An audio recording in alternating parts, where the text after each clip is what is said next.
سلام البنات، كيما شفتوا في الصور. اليوم جيتكم بوصفة الحلوى لأعراس المناسبات بزاف هايلة اللي هي صابلي بريستيج. كيما راكم تشوفوا ذوق وصورة ما عندي ما نقول.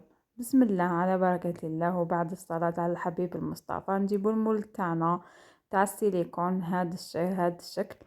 نذوبو الشيكولا تاعنا بعد ما ضفنا لها شوية تاع كاوكاو لوز جوز كيما حبيتو، شوية يكون مرحي خشين، ونبداو نطليو في المول تاعنا بهذه الطريقة. ندخلوه للمجمد مرة أولى ومن بعد نعاود نخرجوه نزيدو نشوفو نطليوه للمرة الثانية هكذا حتى تحصلوا على ما نقدروش كيما نقولوا ما تتكسرش معانا الحبة تاعنا،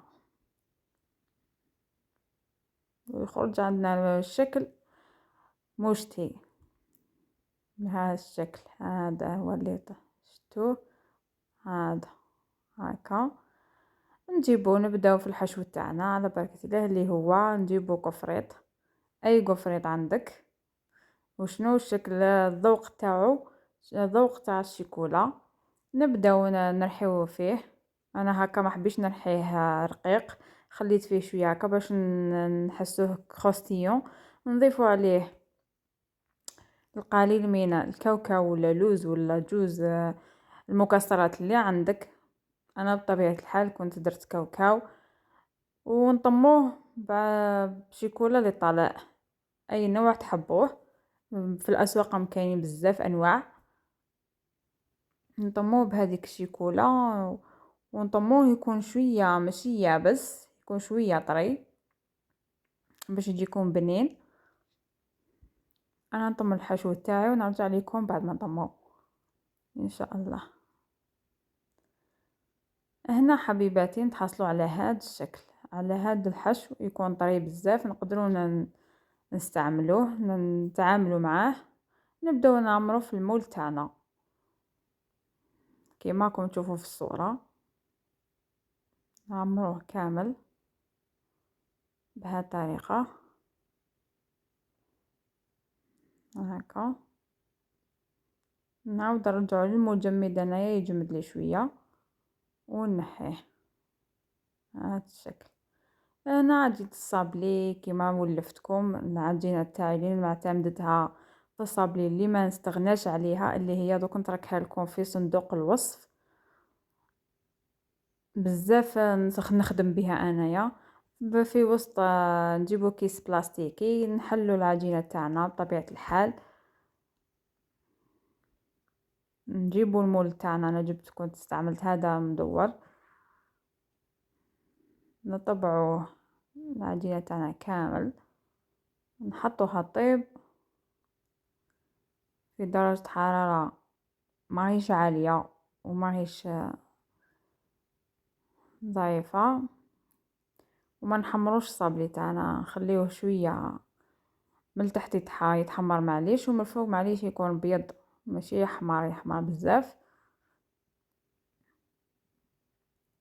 هنا نكمل العجينة تاعي.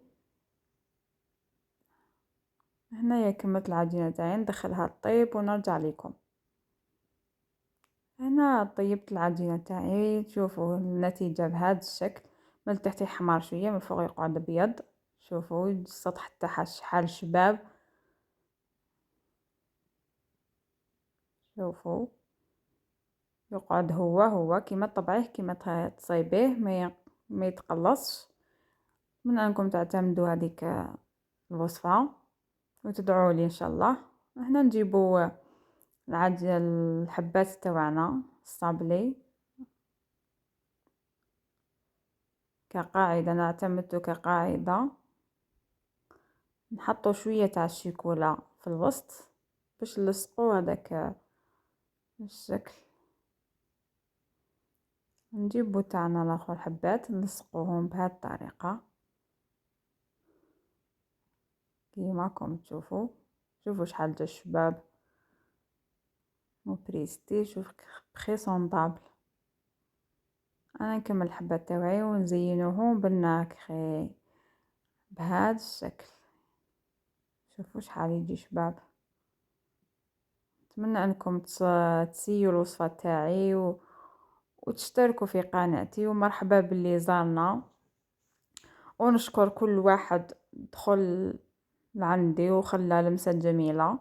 نتمنى انه يستفاد ويستمر معنا ان شاء الله. هكا نكمل انا التزيين تاعي. نجيبو شوية شيكولا في الطرف، نلصقو نص حبة بندق بعد ما حمصناه، ونلصقوه هذه ورق الشوش، ورقة من وردة الشوش بهذه الطريقة. شكل بزاف شباب وسهل. وهنا حبيباتي جيت نقسم معكم الحبة بعد ما كملت. شوفوا الشكل النهائي، يجي روعة قمة في البنة. نخليكم مع الصور حبيباتي، ونقولكم إلى فيديو آخر إن شاء الله. سلام.